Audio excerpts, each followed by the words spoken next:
PSA certificate available na sa GCash app. Yes, you heard it right. Kung kailangan ng original copy ng PSA certificate, kagaya na lamang ng birth certificate, marriage certificate, death certificate, Senomar, or Senodeath.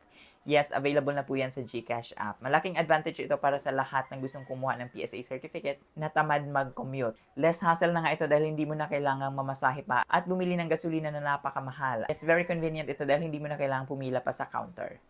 Alright, so sa video ito guys, isi-share ko sa inyo kung paano mag-request ng copy ng ating PSA certificate via GCash app. Pero bago ang lahat, make sure na naka-follow ka para ma-notify ka sa susunod na mag-upload tayo ng mga tips and tutorial videos.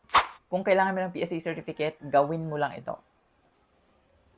Pumunta lang sa GCash and under Explore the app, swipe nyo lang pakaliwa at makikita ninyo dito ang GLife. Ayan, tap nyo lang yan. And then, makikita ninyo ang psahelpline.ph order now. Ayan, pindutin nyo lang yan.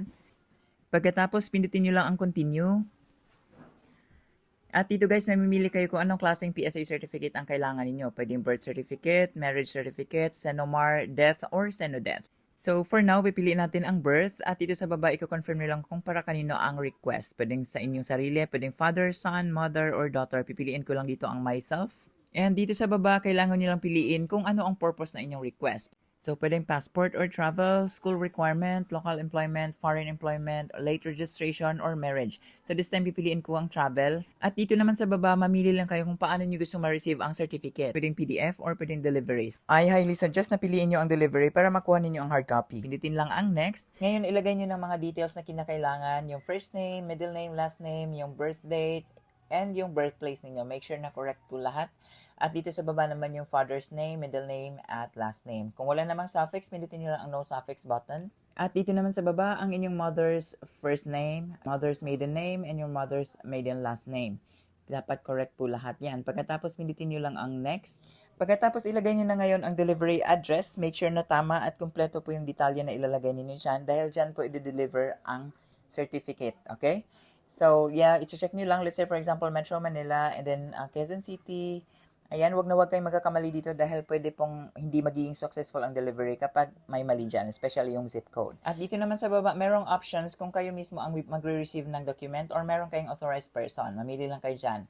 At dito naman sa baba, merong copies na kalagay. Pindutin nyo lang yan at mamimili kayo kung ilang copies ang gusto nyo. Hanggang 10 copies po ang pwede nating orderin. Okay? At pindutin lang natin ang next. Pagkatapos niyan, ay madadirect kayo sa order confirmation page. Make sure na na-double check niyo na po ang mga details na nilalagay ninyo at kung may mali man dyan, pwede na pa po makorek bago niyo po ito bayaran.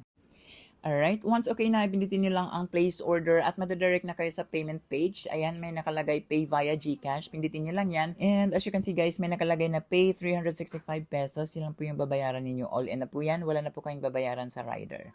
Okay, at pagkatapos yan, makaka-receive kayo ng confirmation na nabayaran nyo na ang 365 pesos. At yun lang guys, kung may natutunan ka, huwag mong kalimutang ibahagi sa iba and follow for more.